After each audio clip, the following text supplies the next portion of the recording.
ကျွန်တော်ကဒီ weather focus ကိုတစ်ပတ်လောက်ကြည့်ကြည့်တဲ့အချိန်မှာတော့ရာသီဥတုကပိုးမရွာသေးဘူးနေပူတယ်ပေါ့ဗျာဒါပေမဲ့တကယ်တမ်းသွားဖို့တရက်လိုလောက်ကြတဲ့ကြောင်ကျွန်တော်ရောက်မဲ့နေရာကန်ချမဲ့နေရာမှာမိုးကြီးကျယ်ရွာမယ်ဆိုပြီးတော့ weather focus ကပြလာအောင်ဆိုတော့ကျွန်တော်တို့တွေငကိုသူ့မှာပါတဲ့အထုပ်တွေကိုမိုးရေလုံးနဲ့ရေလုံးအိတ်တွေနဲ့ပြန်ပြောင်းထုတ်ရတယ်ပေါ့ဗျာအားလုံးပဲမင်္ဂလာပါဗျကျွန်တော် channel လေးကနေလေးမှာဒီတစ်ခုကတော့ကျွန်တော်တို့တွေမိုးမရွာခင်မှာကျွန်တော်တို့တွေမှန်ပြတောင်မှာ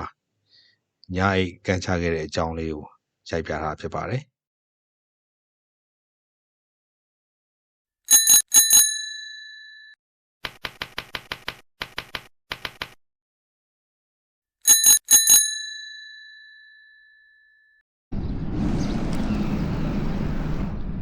မော်နေပါဗျချန်နယ်လင်းကနေပြန်လေပြီးတော့တစ်ခါထပ်မှန်ပြီးတော့ကြိုဆိုလိုက်ပါတယ်ဒီနေ့ကကျွန်တော်တို့မိုးရသည့်အကြိုပေါ့နော်မှန်ပြတောင်မိုးရသည့်အကြိုဆိုတဲ့မနေ့ကညတညလုံးမိုးရပါတယ်ဗျာမှန်ပြတောင်မှာကျွန်တော်ကမ်ပိန်းချမှာပေါ့အဲ့အတွက်ကျွန်တော်အထုပ်တွေအပိုးတွေလည်းဖြစ်နေတာပေါ့နော်โอเคပါဆက်လိုက်ပါဦးဗျာဘာမှလည်းအေးရတယ်ကိုဟန်လေးစီဟာလို့လား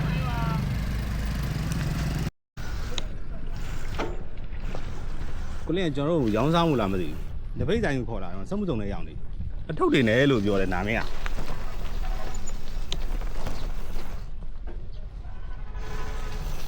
ထပ်ပေါက်တော့နော်အေးခေါ်ရလူဖာပေးရအောင်နော်။အလူမသွားနေ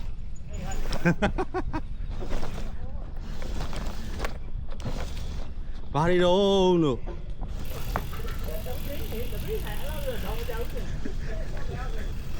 တိုင်ကြီးသွားမှာနော်ဟာဆိုင်ပိတ်တယ်ဒီ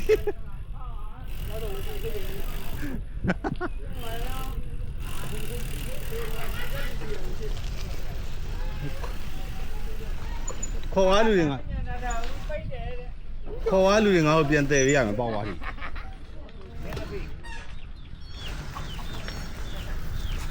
ဖွင့်ခိုင်းကွာပိုက်စာနေပြီ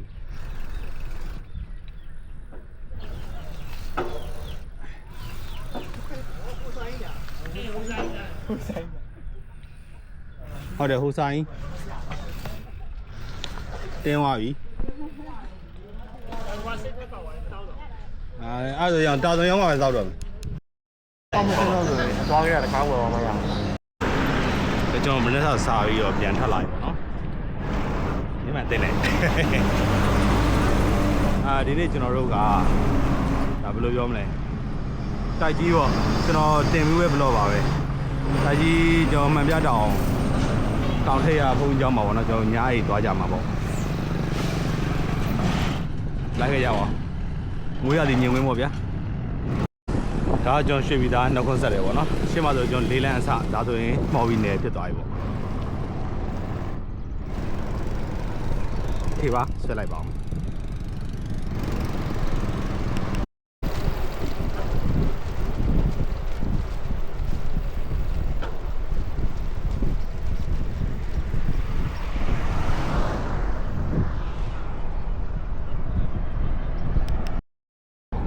ကျွန်တော်မော်ဘီဘက်ကလာရင်တွေ့ရတဲ့လေးလန်း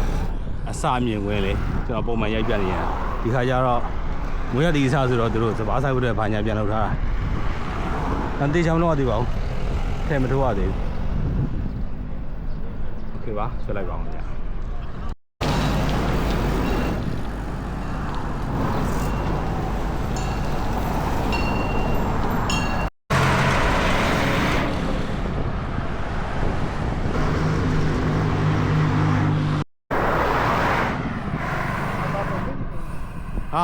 နှင်းစီပင်ပဲရှိအောင်ဩစရာကြီးကျုပ်မင်းသားကြီးမှာခဏနားမယ်ဗျဘိုင်ဘိုင်တက်တာမဘိုင်သေးဘူးခင်ဗျားမဘိုင်သေးဘူးပြန်လျှော့မိုင်းနဲ့ပြန်ပြငါပါလေမင်းသားကြီးခင်ဗျားပြောမှာနောက်ဆိုင်ဖို့ပြောတာဒါဘိုးသိန်းဒါမင်းသားကြီးဒါဆောက်ပေါ်โอเคပါ ကျွန်တော်တို့9:33ဟော9:33မှာတိုက်ကြီးရောက်ပြီ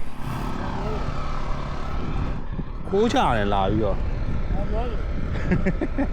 โอเคပါရှေ့ကမဟုတ်တော့တဲ့နောက်လိုက်လိုက်အောင်မယ်ဂျာမဟုတ်တော့ဘူးလေးโอเคပါဆက်လိုက်ပါဦးတိုက်ကြီးဖောင်ကြီးလမ်းခွဲဖြစ်ပါတယ်လာကျွန်တော်ထူးပြီးပြောစရာမလိုတော့ပါဘူး။ညနေပဲခူး42မိုင်9ဖာလုံးရှိပြီးတော့ကျွန်တော်ပြည်ကို132မိုင်ရှိပါတယ်။โอเคပါကျွန်တော်ပြည်မသွားပါဘူးတိုက်ကြီးကိုသွားမှာပါ။ဆိုတော့နေလိုက်ပါဦးမဗျ။ဒီဖောင်ကြီးလမ်းနဲ့ပတ်သက်ပြီးသိချင်ဆိုကျွန်တော်စရကုန်းဆိုတဲ့စာရေးထားတဲ့ blog တွေမှာသွားကြည့်နိုင်ပါတယ်။โอเคပါဆက်လိုက်ပါဦးဗျ။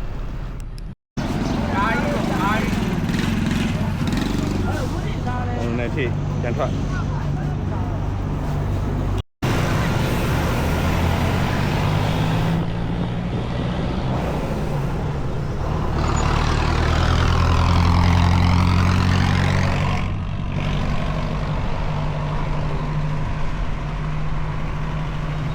မျက်မှန်နဲ့အများကြီးပဲစိတ်ကြိုက်ရွေးလို့ရကျွန်တော်ရှေ့မှာတွေ့နေတာဂျိုးယူလန်နဲ့ကျွန်တော်တွေ့မှာပေါ့နော်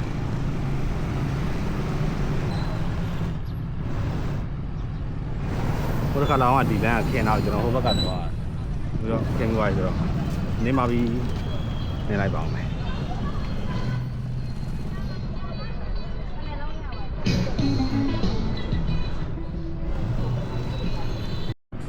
ဒီဆိုင်လေးဝင်ဝယ်အောင်ကြောက်ပါလာရအောင်ဆိုင်လေးကုန်းမဲ့အိတ်ထဲထည့်တာဒီတစ်ခေါက်ကျမှအဆိုင်လေးကအိမ်မှာကြံခဲ့တယ်အိတ်လဲလိုက်တယ်โอเคပါဆက်လိုက်ပါဦးဗျာကျွန်တော်လေးရောက်ခွင့်လွတ်သွားတယ်လိုက်ပါဦးလူကုန်လဲခေါငါဒူထားယေဒီဖုန်းကျောင်းသားရောက်တယ်ဒီနားမှာကျွန်တော်ကျွဲတွေနွားတွေတွေးလေးရှိတယ်ဒီခါတော့ဒီမှာမတွေ့ဘူးလမ်းပေါ်ရောက်နေအုပ်လိုက်ကြီးနေတာမဟုတ်ဘူးโอเคနားရောက်မှရိုက်ပြဟောဒီမှာလည်းရှိတယ်ဗျဒီနေရာကအဲ့လိုကျွဲစရက်နောက်စရက်လားမသိ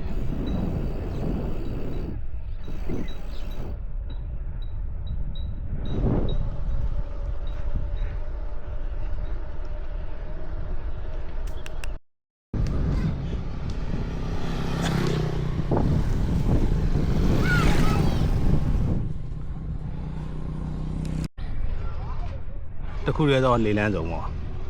ကျိုးပြလန်းကျွန်တော်ဒီဘက်သွားရင်ဟိုတစ်ခါသွားတယ်ခြံတယ်လိုက်ရုံမှာဗာညာနေပြီကျွန်တော်ဟိုဘက်စက်တကုန်းဖောက်ထွက်လို့ရတယ်ဗျာကိုလင်းကသွားနေတယ်ဒီဘက်ကကျွန်တော်မကြတော့တက်လိုက်တာပေါ့နော်အဲကျွန်တော်ကြံခဲ့ဆိုတော့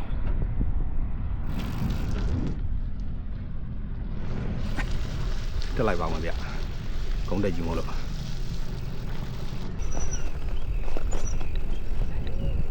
လမ်းလေဗျာနောက်一ပြုတ်မှာသို့လို့ပဲကြောက်ငါနောက်一ပြုတ်ကြအောင်ဆိုလို့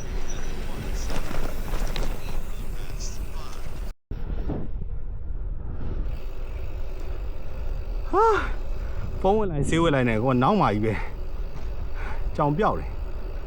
လိုက်ပါအောင်ပဲဗျ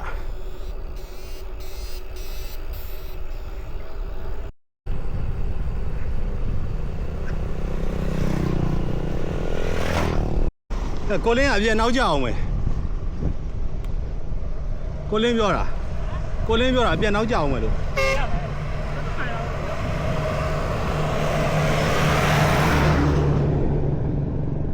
ရောမမတို့တဲ့ကျွန်တော်ကြားကြောင်းရွာကြော်ဆိုရင်တော့ဟာမပြတော့ဝင်ကြောက်ပြီပေါ့နော်ကျွန်တော်ဒီမျိုးတွေဒီရွာထဲမှာကျွန်တော်နည်းနည်းစားစရာတောက်စရာရှာဖွေရမှာပေါ့ပြောလို့ပါမစားလို့ရှိရင်တောင်မတက်ရင်မှနားတဲ့လေထွက်လိမ့်မယ်ပြောလို့ပါကုန်းလိုက်စင်းနေဟိုဆယ်ကိုသွားအောင်ပါလားဆယ်မှာအောက်ထုတ်ကြီးတွေရှိတယ်ဆယ်ကိုသွားဟိုဆယ်လေကွာငါတို့အစင်းရဆယ်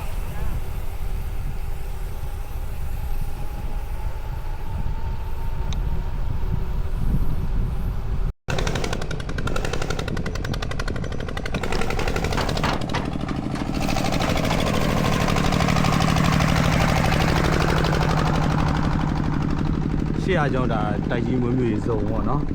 တော့ဘက်ဟိုလာဒီတော့ဟိုနောက်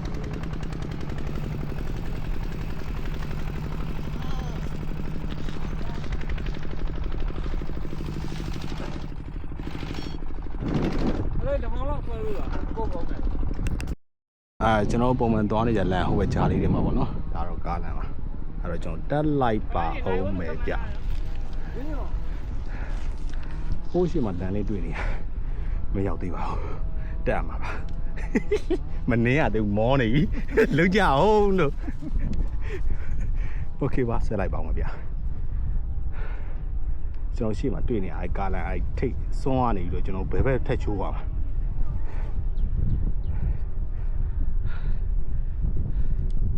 โอเคပါဆွဲလိုက်ပါဦးမယ်ပုံမှန်လမ်းတော့ကြားလေးတွေပါဦးခုနောက်မှာ10ရှိတယ်10ဘက်ကလည်းကျွန်တော်သွားလို့ရတယ်ဟိုမှာကြားထဲမှာလမ်းလေးရှိတယ်ရန်သွားတဲ့လမ်းပေါ့ဗျာကျွန်တော်မှန်မြတ်တောင်ညာကြီးဘလော့ဒီဘလော့ရဲ့ရှေ့တဘလော့မှာတော့အိုင်လန်တွေကသွားတာရှိတယ်โอเคပါဆွဲလိုက်ပါဦးမယ်တော့ဆိုတော့ဘောခံစားလိုက်ပါဦးဗျာ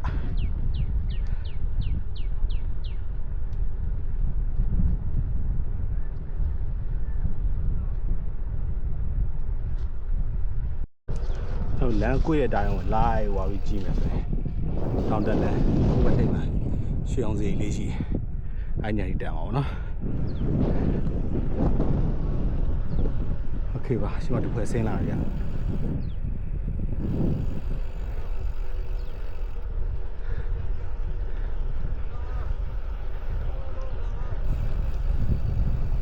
ဂလာပါကို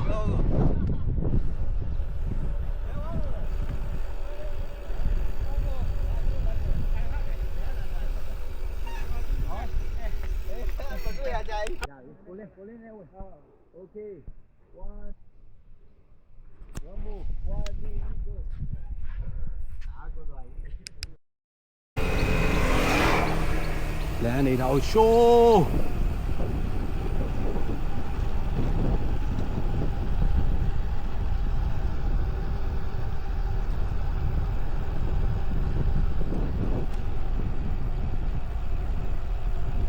Uh-oh.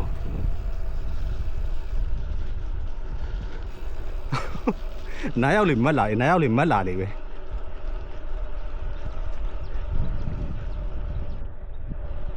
ဟိုဘဝတွန်းတက်ရတဲ့ဂုံတွေပြောသွားတယ်โอเคပါဆက်လိုက်ပါဦးမယ်ဗျာတက်လိုက်ပါဦးမယ်ဗျာဒီကြောင့်ဘာမှတပည့်ရောက်ပြီနောက်ထပ်တစ်ခွေးနှစ်ခွေးသုံးခွေးထပ်တက်ရမယ်ဗျာတက်လိုက်ပါဦးမယ်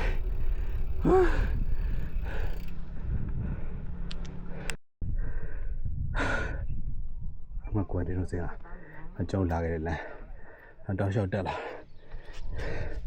ထပ်တက်လာတွန်းနေရပြီ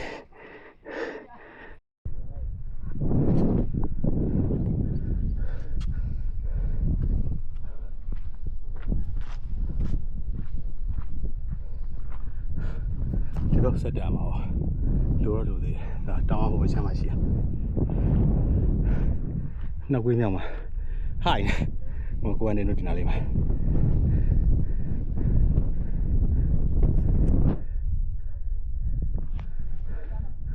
โอเคပါကျွန်တော်ဘူသိန်းကိုဘိန်းပေါက်တော့အပေါ်စီကနေခန်းစားပြီးကြည့်ရှုနေပါတယ်โอเคကျွန်တော်တက်လာပြီအတကြီးတွေပဲပြောတကူကောင်းဆန်တယ်ပြောကျွန်တော်ပြန်တော့မစင်းတာဗျာပြန်တက်နှစ်ဆတက်ပြီလို့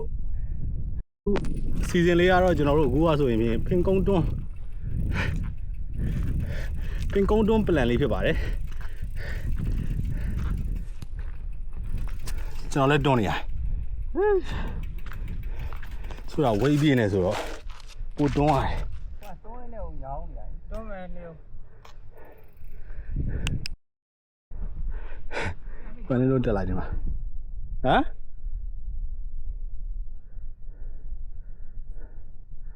ရောက်ကြီးပဲရှိကိုရဘူးဘာသာကိုပြန်တယ်โอเคပါကျွန်တော်တက်ပါတော့မယ်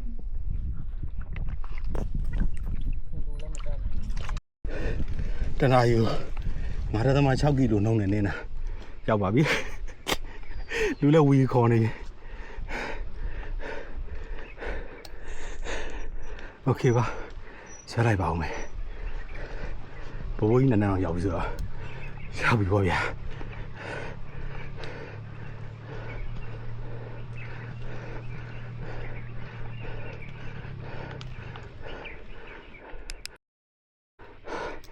အလစ်တဲ့မဟုတ်နော်အလော့တော့ပြောင်းလဲသွားတာတော်တော်ကြီးပြောင်းလဲသွားကျွန်တော်တို့ကရေချိုးကဒီဘက်ထဲသွားတယ်ဒီမှာပြလိုက်မကြောင်တက်လာလိုက်ဟိုပေါ်မှာဆိုင်တောင်ရှိတယ်ဟိုဆိုင်တစ်ဆိုင်နဲ့အောင်နှစ်ဆိုင်တောင်ခေါက်ဆွဲလေးရတယ်ရေတန်းလေးရတယ်အကုန်ရတယ်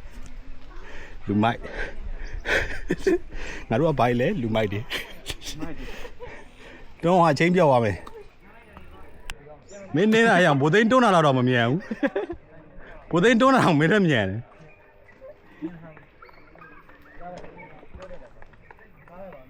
အပေါ်ရောက်တော့လဲမူးနေဦး ပြစ်လဲဟွာအပေါ်လဲအောင်ပြစ်လဲဟွာ ကျွန်တော်တို့အရင်ခေါက်တုံးကကျွန်တော်တို့ဒီအမြတောင်လမ်းခွဲရနေရောနော်တောင်ပေါ်ရောက်ဖို့အတွက်ကိုကျွန်တော်တို့တွေမကြောက်ဆိုရင်တနာရီနဲ့45မိနစ်ဝင်ကျင်လောက်ကျွန်တော်တက်ရတယ်ပေါ့နော်ဒါပေမဲ့ဒီခေါက်မှာတော့ကျွန်တော်တို့အားလုံးပေါင်းလမ်းမှာနားတာလမ်းလျှောက်တက်တာတွန်းတာအပေါင်းမှာဒီနေ့35မိနစ်လောက်ပဲကျွန်တော်တုံးလိုက်ရတယ်ပေါ့နော်အဲ့တော့ဒါတိုးတက်လာမှုပေါ့ အားရတယ်ဗော အိမ်ကောင်းပြီလို့စား ကြောင်လေးပါစီရ ကြောင်ကြီးလို့ပြောတယ်မလို့ဖြစ်ရှိတယ် โอเคရိုင်းစိုက်တော့မင်းတော့ဟာရောခါချင်းတကယ်ကြိုက်တယ်ရောခဏလေးရက်လိုက်တယ်6ကိုတက်လာ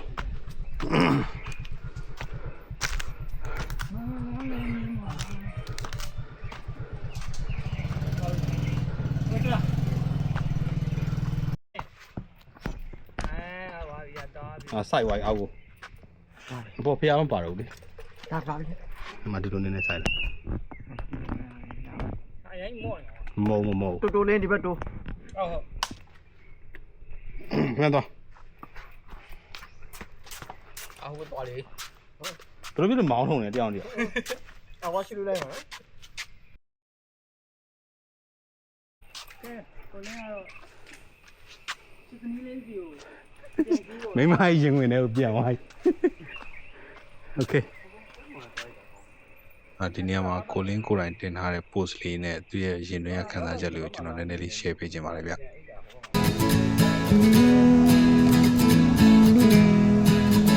အိမ်ကိုလည်းအပြန်တင်သေးဘူး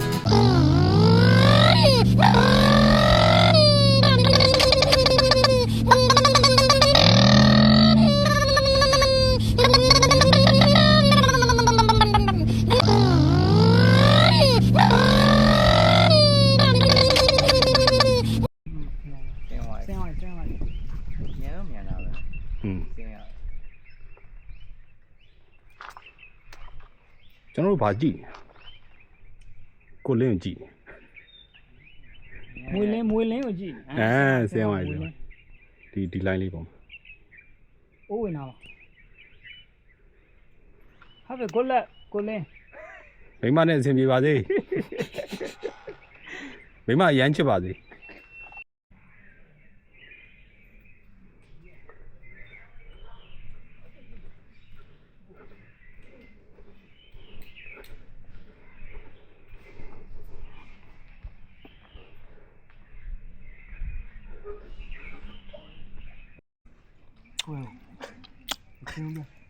ကျွန်တော်ရည်ကွာဖုန်းကလည်းဝအောင်ကြီးပါအဲ့ဒါဒါကြီးကောက်ပြီးစားနေငါစဉ်းစားကြည့်ဦးကွာဘယ်တော့ရုပ်ပေါက်လဲမကြီးဖုန်းကလည်းဝအောင်ကြီးပါတယ် လက်ပြက်လာရုံလေးပေါက်နေလို့ဟိုကကျွေးရအဲ့ဒါလေ ကျွန်တော်မနေ့ကလာတော့ဒီနားထိပဲကျွန်တော်ရောက်တယ်ဒီလမ်းဘက်လုံးဝမရောက်ခဲ့ဘူးပေါ့နော်ဒီတိမ်ဘက်လည်းမရောက်ခဲ့ဘူးကျွန်တော်ရေတကုံဆိုတဲ့လမ်းဘက်ကိုတစ်ချက်သွားကြည့်မိကြရေတကုံကရေတော့မရှိဘူးပေါ့နော်နွေရာသီဆိုတော့ဒါပေမဲ့ just exploring ပါဗျာတက်ပါကဲလိုက်ခဲ့ကြပါအောင်ဗျာ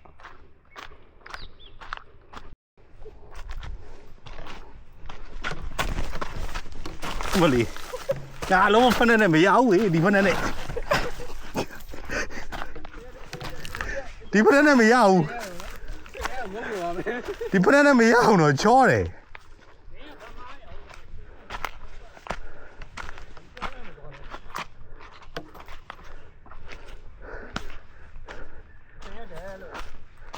အရှာအချိန်နဲ့တက်ဆိုပဲ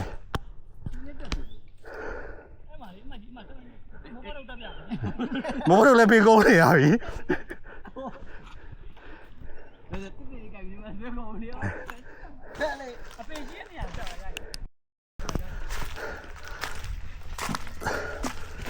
အေးရှေ့ကနေဘရောလုံးပြနေ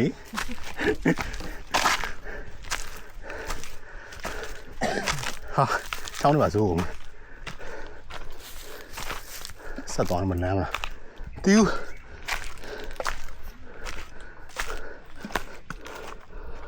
လမ်းတော့ရှိတယ်ဟော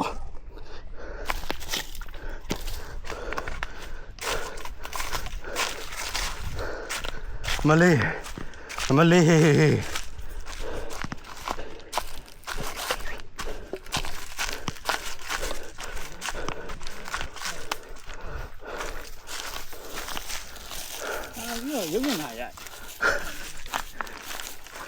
ရမြောက်ကိုဖြည့်ရှင်းမယ်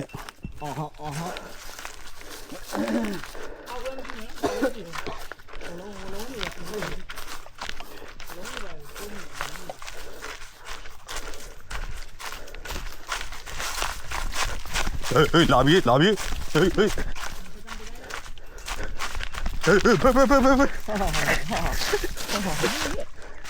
ရှိနေစင်လားဟိုလုံးလေးလားဟိုအခုကနေသားနေလို့တလားမိုးရံဒီလမ်းနဲ့ငါတို့လည်းလှပြီညကြမှာရောက်လိမ့်မယ်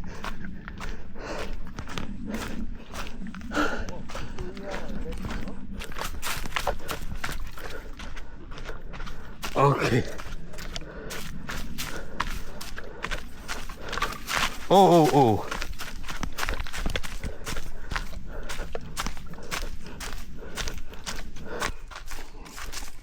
ပြပြလေကောင်ဝါးတွေပဲတော့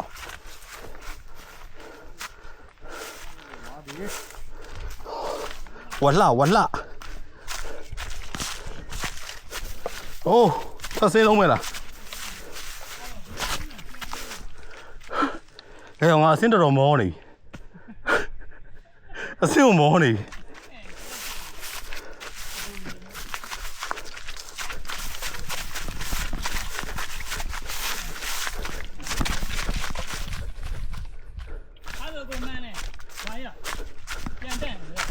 အော်နွေနဲ့ပြန်တက်လို့ရ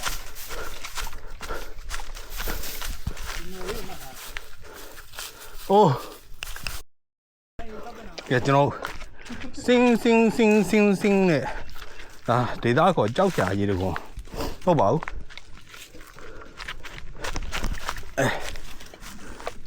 ဟာလာစီရဘယ်ဘက်ကစီရ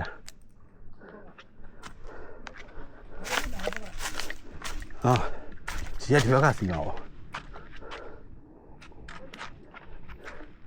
ဒီဘက်ကိုစီမှာ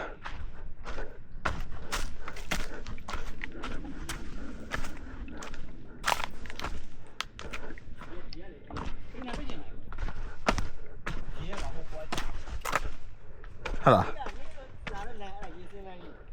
ရှေ့ကဒီဘက်ကလာမှာလားဒီစိမ့်ထွက်နေနေအများကြီးတော့မဟုတ်ဘူးနည်းနည်းဘာညာအောင်ဒီမှာဟော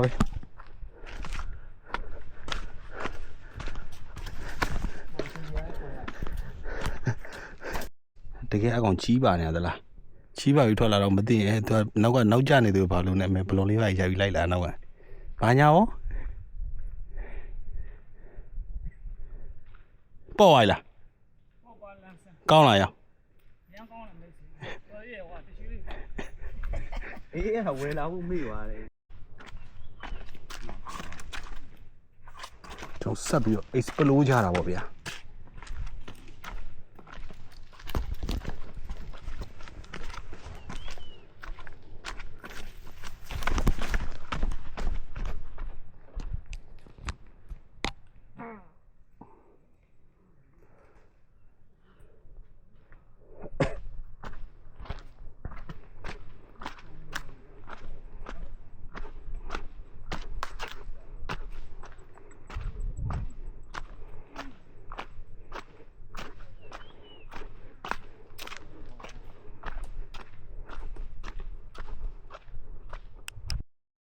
ခဏဆောင်လေ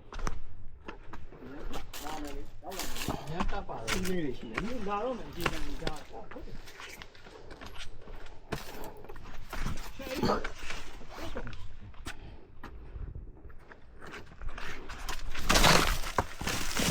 ဘောမောကနေပဲစီးရမှာ ဒီကိုစီးချမှာ ယူစီးမှာ အဲ့ အောက်မှာဟောကောင်ရှိရမဟုတ်လားဘာကောင်းလို့ ကောင်ကိုကူအောင်ဒီဘက်ကော တို့ကဆိုဒီကောင်ဟိုကောင်ရှိရနော်အော်ကြီးတို့ရေတကောင်လို့မိုက်တယ်မိုက်ကိုတင်းကလှပါရ မင်းလှလုံးဒူးနေတော့ အာဟိုဘက်ကြီးပေါ်ရတာနော်အေးပြနေတော့အငြင်းများ ဟာစစ်ဒူးအောင်စစ်ခိုင်း ရပြီ1 2မိုးကုတ်ရောက်နေ ဟာလိုက်ရှာလိုက်ကြောက်စိမ့်လိုက်ရှာမိုးကမိုးဖောက်ကအေး ဒီလေကွာ ဖင်လဲပေါက်ပြီးထွက်လာအောင်မယ်ဟာ โอเคဟိုရွာသွားအိတ်ဒီရွာသွားအိတ်တာယာနေဒီဘင်းကတော့ဘာသာတယ်မယ်ဆိုရင်အောင်းနေတယ်ဘာမှပတ်တာဒါဆိုဘူအာကြီးရသွားတယ်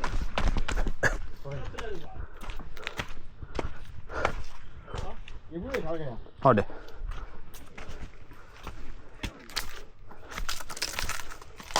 ကိုနေဘယ်နားမှာတာရရလဲချီရအိုးပဲဆိုပြီးတော့ ငါဂျွန်တက်တယ် ကျွန်တော်အုပ်ထားတယ် ပြကြာကွဲသွားဟိုကောင်မင်းဖို့ဘလို့တက်တာတက်လား အားလုံးဘာကြီးဟိုပါ အားရပါရစင်ပြေနောက်မှာအားရပါရပြန်တက်ကြပြီဗျာ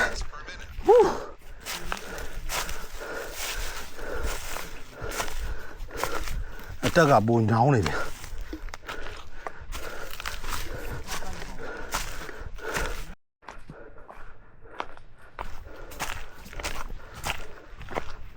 ခန်းကားကြီးတယ်ဟုတ်တော့ခန်းကားကြီးတယ်အားရတော့ခန်းကားကြီးအဖြစ်တယ် ဟာ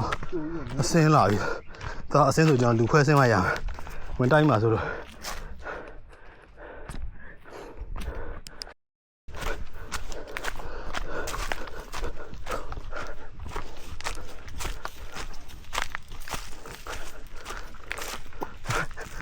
ကျန်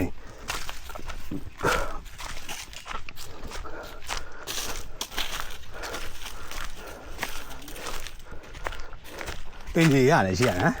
စိတ်မပါလက်မပါနဲ့တက်တယ်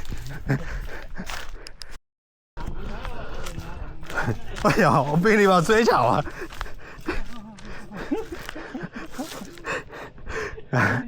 ီတော့ကြည့်ရဘယ်လိုစဉ်းရမလဲစဉ်းစားပါရဲ့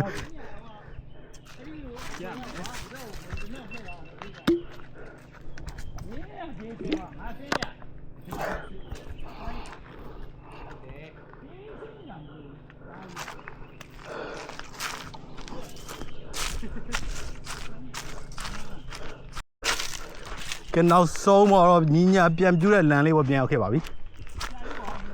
မကြိုက်ဘူးကွာပြန်တက်မယ်လက်ရှောက်ပါ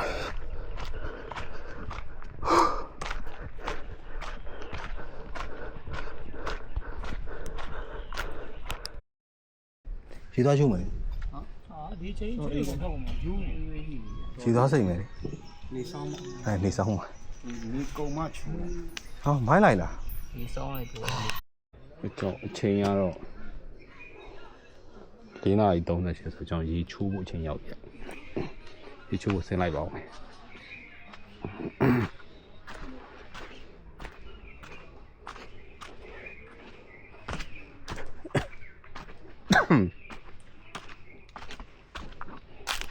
အခုနကျွန်တော်ပြပြီးသားလမ်းပါပဲ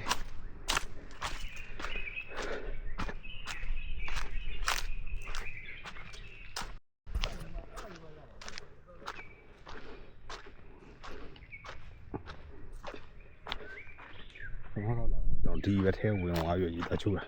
ဒါပေမဲ့အခုချိန်ကအဲ့နေရာရေမထွက်ဘူးအားကြောင့်ရေရှိနေမှာချိုးပါမယ်အဲ့ဒီမတက်တူးပြလိုက်ရအောင်တက်တူးပါဆိုမရိုင်းနေ အာကျိုးရှိတော့ ပဲဟုတ်ပါလေ ဘာလို့လိုက်ကြည့်ရ ဟောရီးသားဟောင်းပုံတော့တက်တူးထိုးတာ အခုလေးကကိုပြက်လိုက် ဟာမအပြိုင်ဆိုင်တိုက်နေကြည့်သွားပြောတာပါ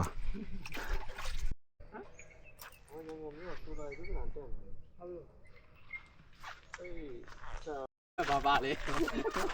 တက်သားကြီးရယ်မင်းတို့ရွာအကြောင်းငါရှင်းပြပါဦးကွာတားကြီးတင်းတယ်တားကြီးတင်းတင်းဟိုးကျွန်တော်ပထမဆုံးလာတဲ့ကောက်ထဲကကျွန်တော်စိတ်ကူးရှိတယ်ဒီနေရာလေးမှာတန့်ထိုးနော်ဒီငကယုံဖျားရှိတယ်ဒီနေရာလေးမှာတန့်ထိုးပြီးတော့တိုက်ကြီးမျိုးကိုဘွားကြည့်မယ်ဆိုစိတ်ကူးပေါ့တကယ်တန့်လာထိုးတဲ့အချိန်မှာရာဒီရှိမှာအပင်နေနဲ့ပြည့်နှံ့ကျွန်တော်အဲ့တန့်ဘလော့မှာကျွန်တော်တင်တော့တင်လာတယ်မှန်ပြတောင်မိုးရင်းဆိုတာပါအဲ့မှာတင်လာတယ်ဗျာအဲ့မှာတော့ဒီနေရာရဲ့လုံးဝညက်တေးဒီလိုမပြောပြအကြီးကြီးနဲ့ဒါအောင်လည်းသေးသွားတာဘာမှမတွေ့ရအောင်အဲ့ဒါနဲ့ကျွန်တော်အပေါ်မှာဒီဖျားကုန်းပေါ်မှာအိတ်ကြတယ်ပေါ့ညလည်းကြာအောင်မိုးလေးရွာအောင်မှာဒီဘုံကြောင်နဲ့ပြေးဝင်ကြအောင်အခုကတော့ဒီညတော့ကျွန်တော်တို့အဆင်ပြေဒီပေါ်မှာအိတ်မယ်ဒါမှမဟုတ်ရင်ဒီစီရထဲမှာအိတ်မယ်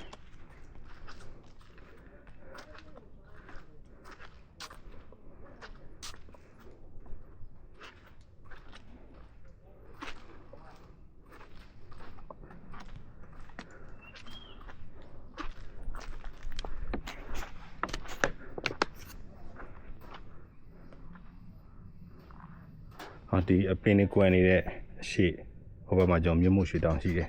မြို့မို့ရွှေတောင်ဘလော့မှာကြည့်လို့ရတာပေါ့နော်ကျွန်တော်နှမ်းကြည့်လိုက်တော့ကိုလည်းအားရနေစပိန်လေးတွန်းပြီးတော့ထွက်လ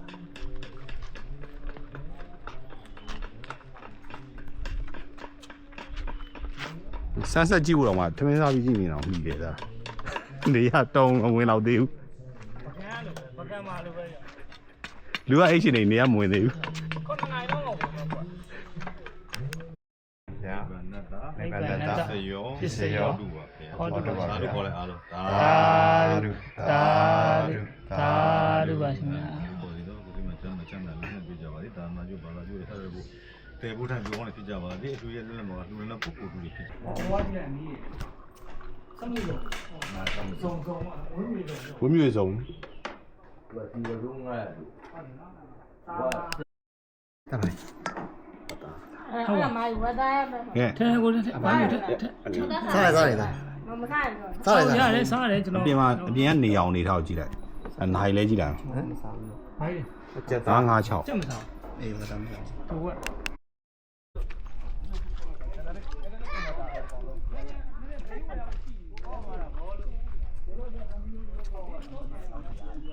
ကျွန်တော်ဗိုလ်သိန်းစကားနဲ့ပြောရင်စနီးစနာပေါ့နော်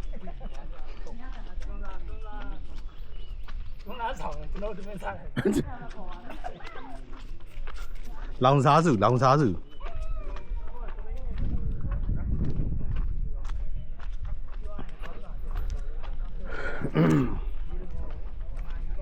သမင်းစားပြီးခဏလမ်းလျှောက်ထွက်ပေါ့ဗျာတခြားစပိန်စီးရဲ့လူတွေကျွန်တော်တို့ဘယ်လိုမြင်လဲဆိုကျွန်တော်တို့ကတော့အဲ့လိုမျိုးအဲ့လို relax လောက်ရတာသဘောကျစပိန်စီးရဲ့ဗျာတနေရာရောက်တယ်အေးသေးနားတယ်လှုပ်ချင်တာလှုပ်တယ်သွားချင်တာသွားတယ်ကြီးချင်တာကြီးတယ်ပြီးရင်နားချင်တယ်လို့နားတယ်ဗျာအဲ့လိုမျိုးပူကြိုက်တယ်တိုက်မတူတာလည်းပါပါအောင်နော်ဒါကျွန်တော်ကြိုက်တဲ့တိုက်ပေါ့ဗျာโอเคပါလမ်းလျှောက်လိုက်ပါအောင်မယ်အခုလေးပဲထမင်းစားပြီးအကျော်ဟိုလှေကားလမ်းမြဘဝကြီးနည်းနေဆောင်လို့တွေမှာရှိတယ်လှေကားလမ်းလေးပါဟိုမှာကျောင်းတောင်းပါပြီပေါ့နော်ကျွန်တော်အရင်တော့မြင်ဝင်နဲ့ရှင်းပြလို့ရရင်ပြပေးမယ်ဗျဒီလိုတော့ကားပေါက်ဆိုတော့ဒီချိန်ကြီးတော့မှ628ရှိနေပြီနေရမဝင်သေးโอเคပါသူဆက်ပြီးစေအောင်ပါတယ်ကျွန်တော်မလိုက်ပဲဒီနားနေကြည့်တော့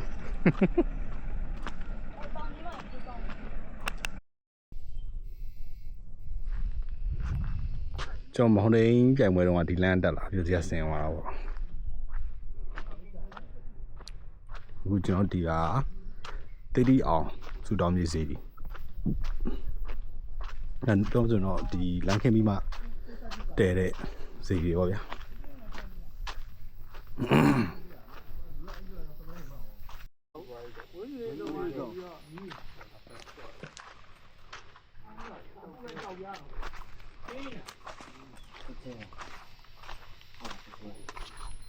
ပီနိုတွေမှာပီနိုတွေအများကြီးပဲပီနို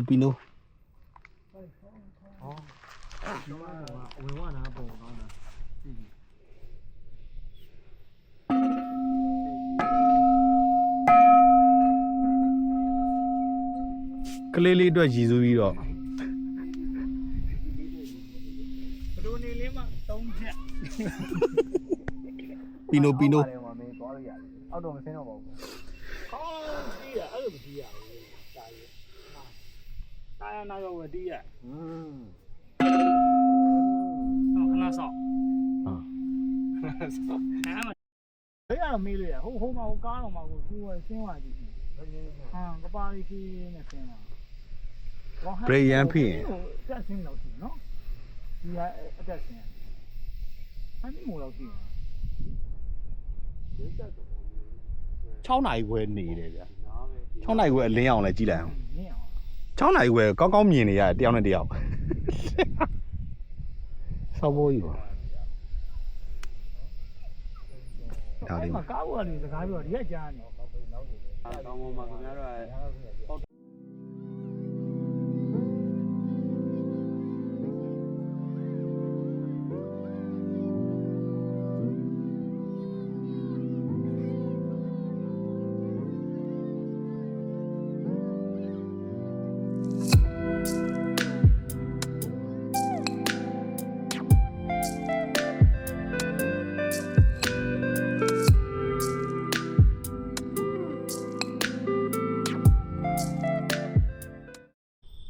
ဒီဘက်မှာမီးပြပြလေးကြီးမြင်းမို့ရွှေတောင်တောက်ကကျွန်တော်ဒါမျိုးရွှေအောင်သွားတဲ့လမ်းပေါ့နော်ဒါကြောင့်ကျွန်တော်မွေးမြူရေးဆုံးကြီး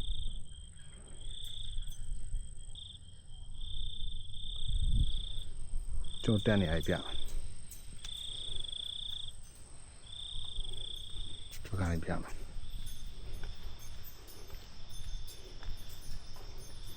အရာတွေ့ရစွန်စွန်ပိုတဲသူဘိနာဟန်တယ်သူဘိနာဟောနေလင်းပြီးနာကျွန်တော်ရောဘက်ကဗာလဲမဘတော့ခေပါ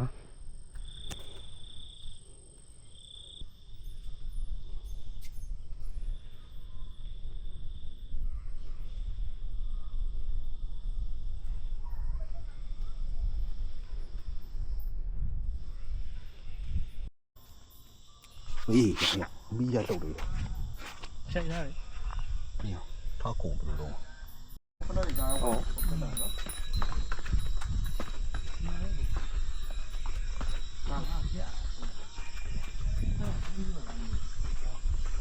နာရီထိုးဆိုလာပိတ်လိုက်တော့ကျွန်တော်တို့တွေဒါမှတန်ကဒီမှာလေဝေးသွားကြမလို့တော့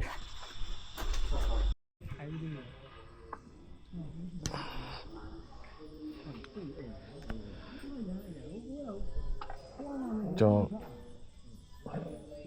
တော်ဒီ view နဲ့ပဲဒီနိုင်ကိုအဆုံးသတ်လိုက်ပါဒါလေစစ်စတာဟိုတယ်ပေါ့ဗျာထုံးစံနိုင်ပြီကိုနိုင်ပါ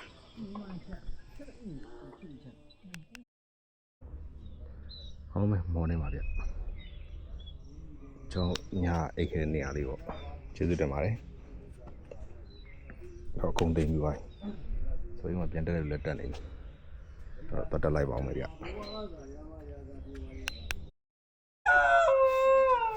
တန်ထွက်လေဝင်ရ တော်ရတော့ခွေးပြင်းရမဟောင်းဟဲ့တိုင်း ဒီပိုင်းလေးကတော့မဟုတ်တို့ကကျွန်တော်တို့ဆော့တိုက်အားရ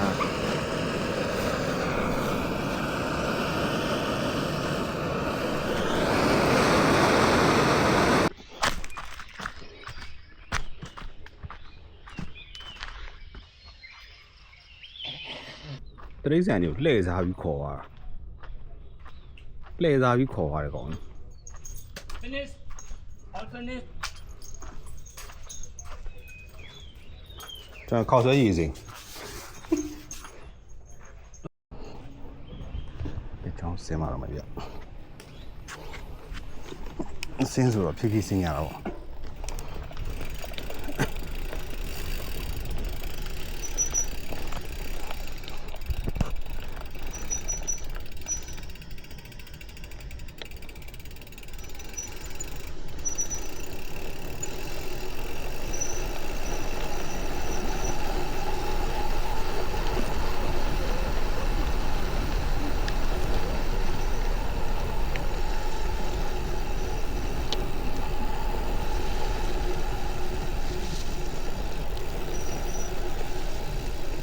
ဘာလို့လဲရဟမ်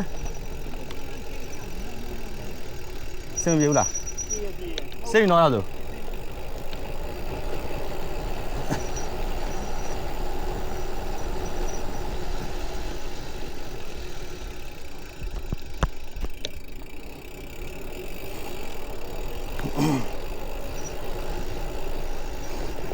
ထုတ်နေတယ်ဆိုတော့ဖြည်းဖြည်းချင်းဆင်းရအောင်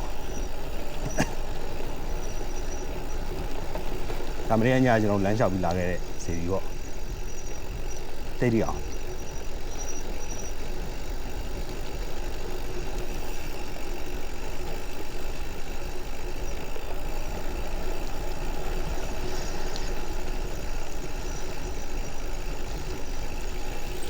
အိုးဟောက်ကအနေထားကြီးလဲရှိုး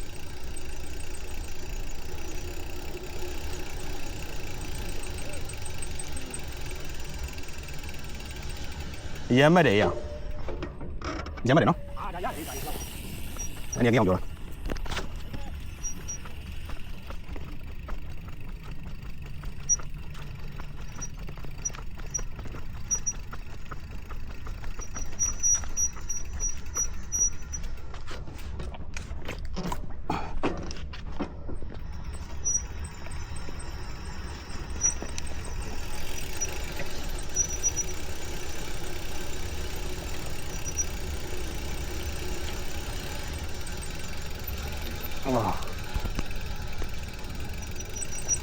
လမ်းနေထားကြီး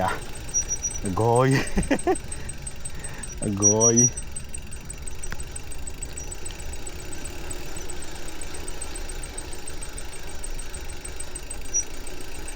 ပြေနော်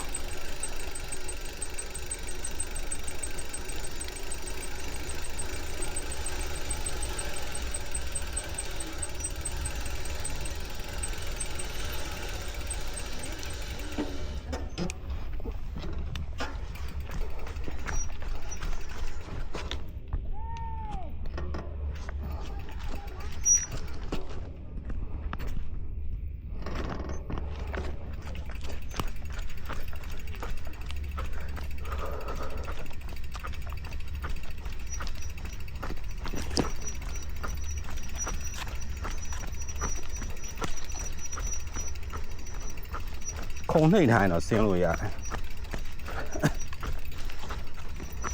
အဲ့ဒါစက်ပစ္စည်းပေါ့ဒီခိုးပြီးဆင်းရရမလို့ချင်ဘူး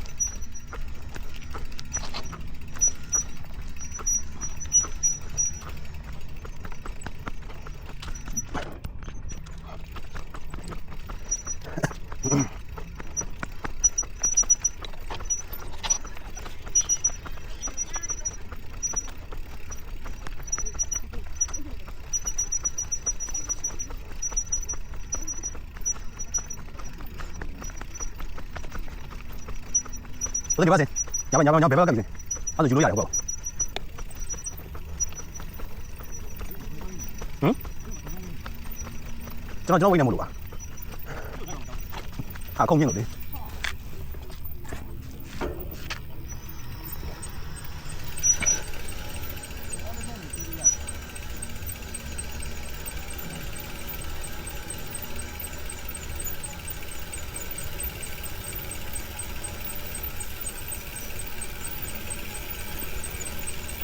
စုံဆွဲထားတော့လားစုံဆွဲထားတာအေးဟုတ်တယ်ဒါကြီးပေါ့လေ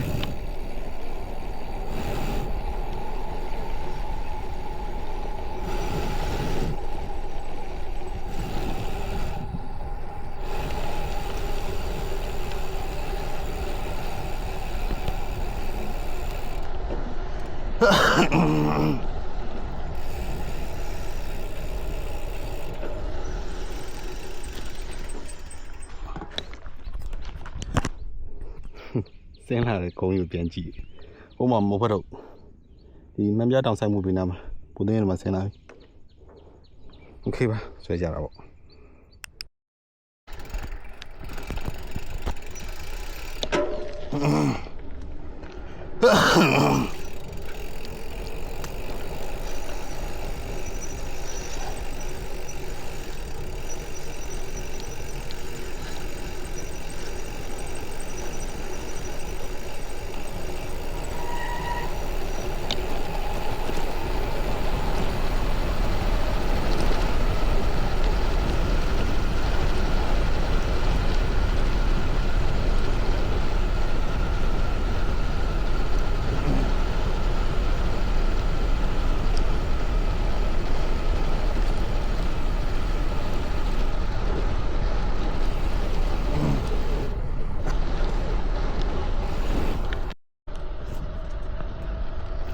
ကဲကျွန်တော်တို့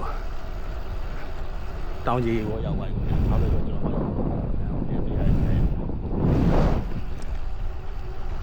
ဒီနေ့ကကျွန်တော်ကိုလင်းကိုတန်းဖုံးဆက်တာကြော်ဒီနေရာကိုတန်းဆက်တာ။ကျွန်တော်ထိတ်ကိုင်တန်းတွေ့ရတယ်ဒီနားရောက်သွားတော့။ Okay ပါဆွဲလိုက်ပါဦးမယ်ဗျ။ညတာအိတ်ဆွဲပြီးခဲ့တယ်။ဦးစင်းနဲ့တကွလေစားရရဆင်းပြောင်းဆောင်ရွက်ခဲ့တဲ့ဦးစင်းကြီးတို့အားလုံးထူးပဲကျေးဇူးတင်ပါတယ်ဆိုတော့ဒီကနေပဲပြောလိုက်ပါတယ်ဆက်ပြီးကျွန်တော်အိမ်ပြန်ခီးစားလိုက်ပါအောင်ပဲဗျ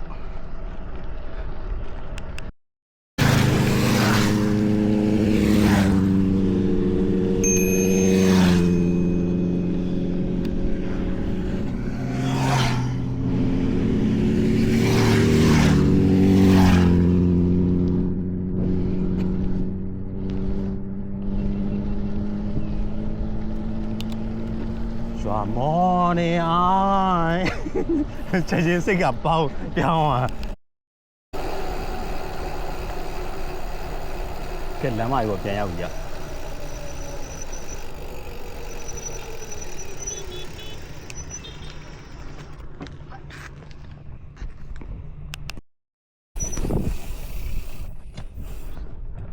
ကျောက်မှန်ပြတောင်နှုတ်ဆက်ခွဲခွာထားခဲ့ပါပြီ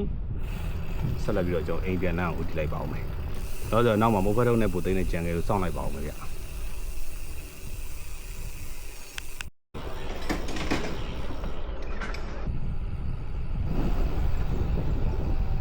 Good morning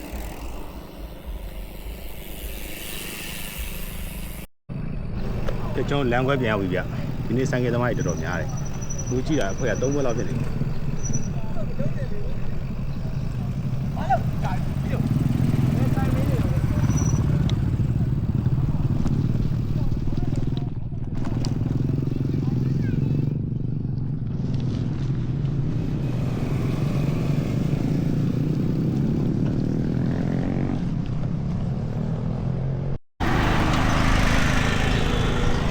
ရှင်းပါဆိုတော့ရန်ကုန်ပြည်လမ်းမကြီးပေါ့နော်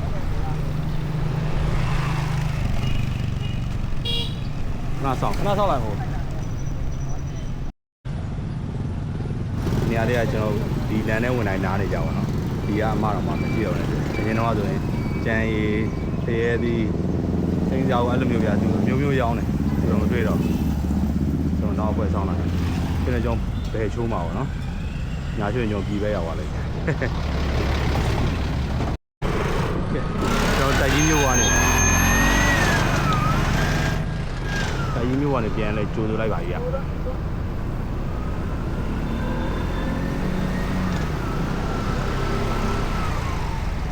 သူကျွန်တော်စီချက်ဆိုင်သွားလိုက်အောင်မယ်ခုတာတီးပေါ့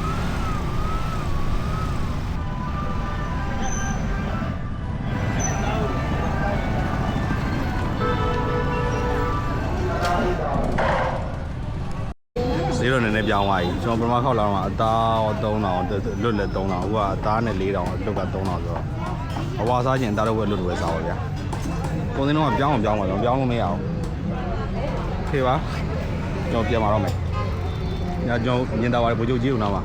NDCD ဘေးနားမှာရှိတယ်ဘလက်တိုက်ကြဖိတ်တဲ့တောင်ဖြစ်နေညောင်တော့ပြက်နေဒီကကျွန်တော်တို့တိုက်ကြီးမျိုးတစ်ဖြည်းဖြည်းနှုတ်ဆက်ခွဲခွာနေပြီပေါ့နော်ဒီကျလက်စားပါပြီမမြတ်တော်မှလည်းညားယူပါပြီโอเคပါပြန်လိုက်ပါဦးမယ်ဗျရှင်းတော့ပေါ့အားရအောင်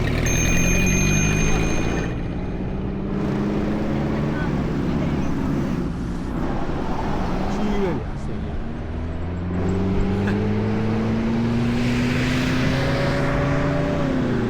ယ်ဆောင်ကြီးလို့ကျွန်တော်ဆူချီတာ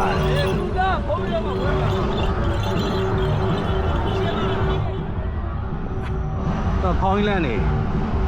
သွားမှာအဲ့လိုလားဖောင်းကြီးလန်းဖုံရောင်တစ်ခုပေါ့နော်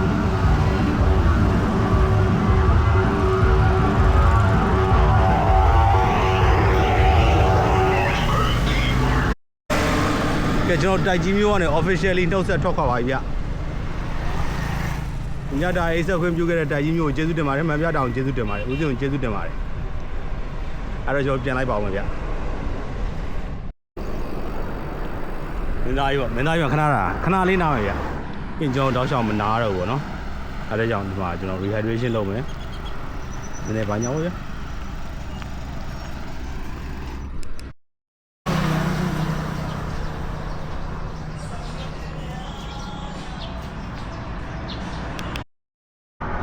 ကျွန်တော်တိုက်ကြီး area နဲ့ဖိတ်ချက်ထားပါတယ်ဖြစ်လာတယ်ကျွန်တော်မှော်ပြီးပေါ့မှော်ပြီးရဲ့အစွန်ဆုံးရှင်းများရွာကျေးရွာတွေကိုစပြီးဝင်လာပြီဗျအဲ့တော့နင်းလိုက်ပါဦးမယ်ဗျချိန်က9:26ပဲရှိရမနေ့ကတော်တော်သွားတာပဲဒီနေ့လေးတော်တော်ပူတယ်စောကြီးနေထွက်ပြီးတအားပူနေရကောင်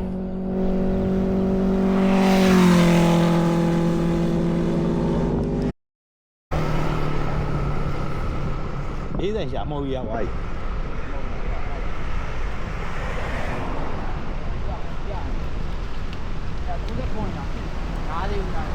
နားဦးလို့ကျွန်တော်10:15မှာပေါ်ရောက်လာတယ်ဗျပေါ်ယူကနေကြိုဆိုလိုက်ပါတယ်နင်းလိုက်ပါဦးရုပ်ရှင်နဲ့ကြောက်ကလေးကနေရောဇော်ချွေးတွေပြန်ရင်ဒီဘလုံးချွေးတွေနဲ့ကျန်းလို့တရားမှချွေးမထုတ်ကျွန်တော်လည်းချွေးမထုတ်ချွေးပဲစုပ်တယောက်တည်းချွေးပြန်ပြီးတော့ကဲပြန်လိုက်ပါဦးမယ်ဗျ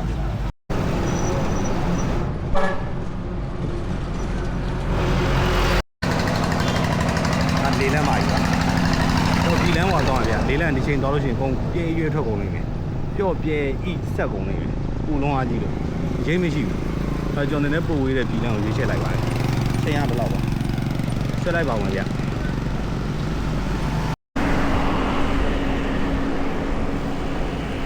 မိုးနေထားကြည့်တယ်မဲသေးနေရပဲဒါဂျပန်ဖျားလာတိုက်ဒါဂျပန်ဖျားသွားလဲဒီအရောင်ကုန်းချောင်းခိုင်းဖို့မရှိတော့ရှိရတိန်နေတော့ရှိုးခေပါနင်းလိုက်ပါဦးဗျာရှာသူပြောင်းလဲချက်ကြီးဆောင်းပြင်းထန်တယ်သူချစ်တောက်နေရချက်ချင်းမဲသေးပြီးတော့ဟမ်ဘိုးကရွာလေကလည်းရှယ်ထန်နေ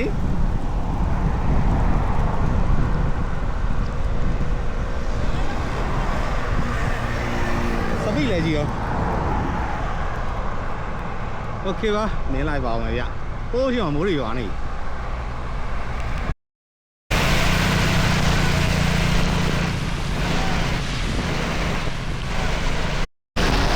ိုးကတဲရအသားရောင်ဆက်တယ်ပေါပေါနဲ့ရိုက်နေလောကဦးနေဒီဘက်မှာကျွန်တော်ကထောက်ကြမဲ့သွားမှာနော်ဟုတ်နင်းလိုက်ပါဦးမယ်ဗျ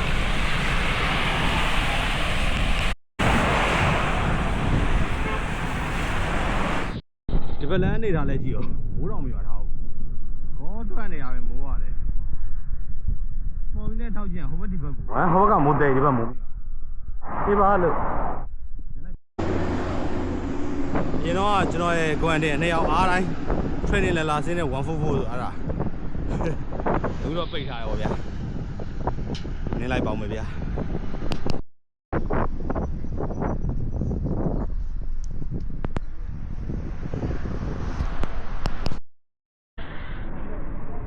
ရွှေခေရဲ့ special feature ပါရွှေခေရဲ့ special feature ဆိုင်ရှမ်းကျွန်တော်တို့တပုတ်ရတယ်ကျွန်တော်မှမဟုတ်ဒါသမ ्या ပိုက်စားတိုင်းပါဆိုင်